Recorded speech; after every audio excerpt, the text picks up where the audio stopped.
Yo mga kamigs, maayong gabi sa inyo hang tanan diha mga kamigs. Himo day ko karon og kuan mga kamigs kanang pizza. Kamulo ko gahimo diha. Gamasa katupong bata, grabe ka kulit. Lingaw-lingaw pod og nagplat na ko diri og do mga kamigs. Akong gigamit ani. Kuan kanang clean wrap. Kay wa mo koy lain roller ani mga kamigs. Og nag-preheat na pod ko diri og do mga kamigs kay akong gi half cook. Para pagluto nako, luto gid siya ba dili bitaw siya hilaw nga pagkado bitaw mga kamigs. Mo na inindot diha kay imong baliktaron nimo na diha pagluto. Ang do mga kamigs para crispy gid kay siya ba ang pagkaon nimo. Og lami gid kay nang tin nga do mga kamigs. Og mao ni akong nahimo nga isa, reserve ni karon kung maluto to siya kanina pud mga kamigs akong lutuon. I-preheat gyapon ako ni siya mga kamigs. Og kani pod si Inob, tabangan ko niya kay gusto mo ni siya magtuon og luto-luto basta magluto gani ko mga kamigs kani siya mukuan gyapon. Mo tabang gyapon sa kuha kay ganahan gid siya ba. Mina lang kani lang ginaliwatan sa kuha ning ganahan natog luto ba. Tudloan pod nato kay ganahan gid siya. Magtabang-tabang sa iyang daddy.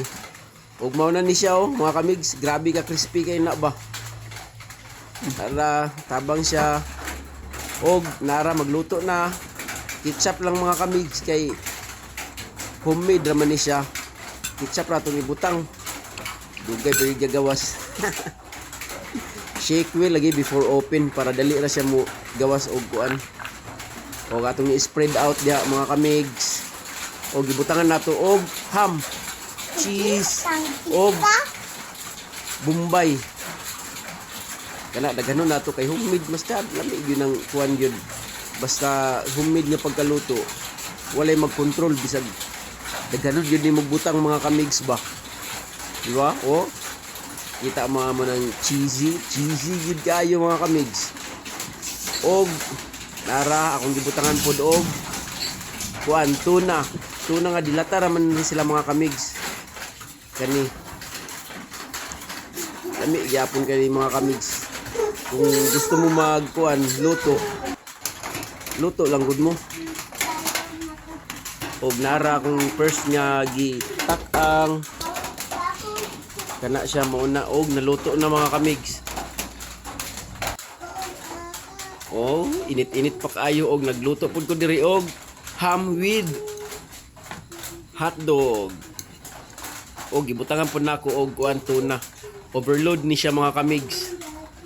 Kani siya kuan ra akong gibutangan na mga kamigs ang unod ra nga tuna. Wala na ako gibutangan og sabaw kay magbasa ang kuan. Magbasa ang dough. Og giparisan din nako ni mga kamigs og kuan kaning hot sauce nako nga gihimo homemade gyapon. Kani butangan na pud para pakataran na po nato og kuan mga kamigs. Cheese og nara si Inog. She made her own dough. Wow.